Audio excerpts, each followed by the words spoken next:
சட்ட டாக்குமெண்ட்ஸ்னாலே பொதுவா ரொம்ப சிக்கலா இருக்கும் இல்லையா? ஆனா சில சமயம் அதுக்குள்ள ஒரு பயங்கரமான கதை ஒளிஞ்சிருக்கும். ஒரு தனி மனுஷனுக்கும் ஒரு பெரிய கூட்டத்துக்கும் நடக்கிற ஒரு போராட்டத்தோட கதை. இன்னைக்கு நம்ம அப்படி ஒரு கதையை தான் பார்க்க போறோம். மெட்ராஸ் ஹைகோர்ட்ல நடந்த ஒரு கேஸ். இதுல ஒருத்தர் தனியாளா 98 பேரை எதிர்த்து நிக்கிறார். சரி, இந்த கதைய நாம எப்படி அப்ரோச் பண்ண போறோம்? முதல்ல இந்த கேஸோட பேக்ரவுண்ட் என்னன்னு பாப்போம். அப்புறம் இந்த கதையோட ஹீரோ யாருன்னு தெரிஞ்சுக்கலாம். அவருக்கு எதிரா நிக்கிறவங்க யாரு? இந்த சண்டை எப்படி ஆரம்பிச்சது? கடைசியா இந்த ஒரு கேஸ் நமக்கு ஏன் இவ்ளோ முக்கியம்னு புரிஞ்சுக்க முயற்சிக்கணும். ஓகே, வாங்க முதல் பகுதிக்குள்ள போலாம். முதல்ல ஒரு கேள்வி. இந்த கேஸ் ஏன் ஒரு ஹை கோர்ட்டுக்கு போகணும்? ஏன்னா இது ஏதோ சாதாரண கேஸ் கிடையாது. மாநிலத்தோட மிக முக்கியமான கோர்ட்ல ஒண்ணுல நடக்கிற ஒரு பெரிய சட்ட போராட்டம் இது. இப்ப நீங்க பாக்குறது வெறும் ஒரு சீல் இல்ல. இது மெட்ராஸ் ஹைகோர்ட்டோட அதிகாரத்தோட அடையாளம். இந்த கேஸ்ல வர்ற தீர்ப்பு எவ்ளோ பவர்ஃபுல்லா இருக்கும்னே இதுவே நமக்கு சொல்லுது இல்லையா? இப்போ ஒரு முக்கியமான லீகல் டேர்ம் பத்தி தெரிஞ்சுக்கலாம். Writ appeal. பேர் கொஞ்சம் கஷ்டமா இருந்தாலும் விஷயம் சிம்பிள் தான்.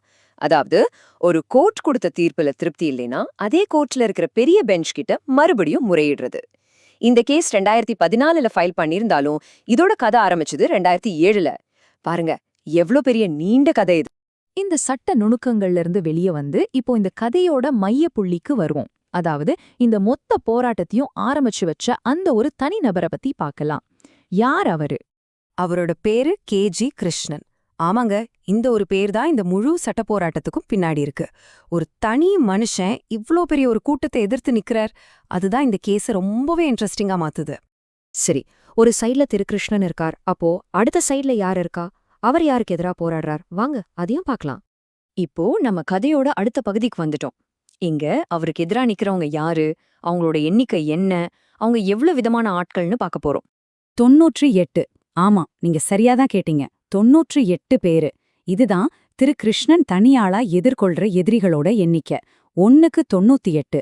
யோசிச்சு பாருங்க, இந்த போராட்டத்தோட அளவு எவ்ளோ பெருசுன்னு இந்த ஒரு நம்பரே நமக்கு சொல்லுது. சரி, இந்த 98 பேர்ல யார் யார் இருக்காங்கன்னு பாத்தீங்கன்னா, கவர்மெண்டே ஒரு பார்ட்டியா இருக்கு. அப்புறம் இந்து மத அமைப்புகள், முஸ்லிம் மத அமைப்புகள்னு ரெண்டுமே இருக்கு. இது போக 90க்கும் மேற்பட்ட தனிப்பட்ட நபர்களும் இருக்காங்க. இதுல இருந்தே தெரியுது இல்லையா, இது ஏதோ 2 பேருக்கு நடுவுல நடக்கிற சண்டை இல்ல. ஒரு சமூகத்தோட பல தரப்பட்ட ஆட்களை உள்ளிழுத்த ஒரு பெரிய சிக்கலான பிரச்சனை இது.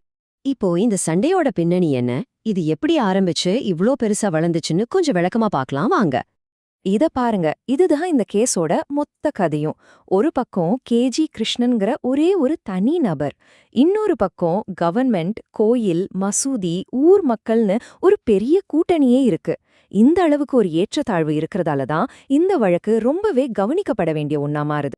இத நேத்து இன்னைக்கு ஆரம்பிச்ச பிரச்சனை இல்ல. பாருங்க, 2007லயே இந்த கேஸ் ஆரம்பிச்சிருக்கு. அப்புறம் 2014ல திருகிருஷ்ணன் அப்பீல் பண்றார். வருஷங்கள் போக போக 2017ல ஒரு குரூப் உள்ள வருது. கடைசியா இப்ப கொஞ்ச காலத்துக்கு முன்னாடிதான் 8வது ஆளுல இருந்து 98வது ஆள் வரைக்கும், அதாவது பெரும்பான்மையானவங்க இந்த கேஸ்ல சேர்க்கப்பட்டிருக்காங்க. ஆரம்பத்துல ஒரு தனிநபர் சம்பந்தப்பட்ட வழக்கா இருந்தது, இப்போ ஒரு ஊர் சம்பந்தப்பட்ட வழக்கா மாறிடுச்சு. இங்க பாருங்க, இது கோர்ட் டாக்குமெண்ட்ல இருந்து எடுத்த ஒரு லைன். இந்த CMP நம்பர், ஆர்டர் அதெல்லாம் பார்க்கறதுக்கு கொஞ்சம் குழப்பமா இருக்கலாம். ஆனா அதோட அர்த்தம் ரொம்ப சிம்பிள். கோர்ட்டோட ஒரு உத்தரவு மூலமா தான் கொஞ்ச காலத்துக்கு முன்னாடி இந்த 90க்கும் மேற்பட்ட புது ஆட்களை இந்த கேஸ்ல சேர்த்திருக்காங்க. இது ஏற்கனவே பெரியதா இருந்த பிரச்சனையை இன்னும் பெரியதாக்கிடுச்சு. சரி, இவ்ளோ நேரம் இந்த கேஸோட விவரங்களை பார்த்தோம். இப்போ கொஞ்சம் பின்னாடி வந்து ஒரு பெரிய கேள்வியை கேட்போம். இந்த ஒரு கேஸ பத்தி நாம ஏன் இவ்ளோ தெரிஞ்சுக்கணும்? இதனால நமக்கு என்ன? இந்த ஒரு டாக்குமெண்ட்டை வச்சு நாம என்னென்ன விஷயங்களை புரிஞ்சுக்கலாம்? 1, நம்ம ஊர்ல நீதி கிடைக்க சில சமயம் பல வருஷங்கள், ஏன் பல 10 வருஷங்கள் கூட ஆகலாம். 2வது, ஒரு பிரச்சனைனா அதுல கவர்மெண்ட், மதம், தனிப்பட்ட மனுஷங்கன்னு பலதரப்பட்ட ஆட்கள் சம்பந்தப்பட வாய்ப்பு இருக்கு. 3வது, ஒரு சின்னதா ஆரம்பிக்கிற பிரச்சனை ஒரு முழு சமூகத்தையும் பாதிக்கிற அளவுக்கு வளர முடியும்.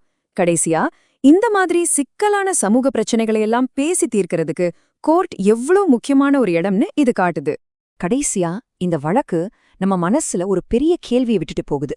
ஒரு தனி மனுஷனோட உரிமை முக்கியமா, இல்ல ஒரு அரசு, மத அமைப்புகள், ஒரு முழு சமூகம்னு சொல்ற ஒரு பெரிய கூட்டத்தோட நலன் முக்கியமா? இது ரெண்டுக்கும் நடுவுல சட்டம் எப்படி ஒரு சரியான பேலன்ஸை கொண்டு வரணும்? இதுதான் இந்த கேஸோட மையமான கேள்வி. நம்ம எல்லாரும் யோசிக்க வேண்டிய ஒரு கேள்வி.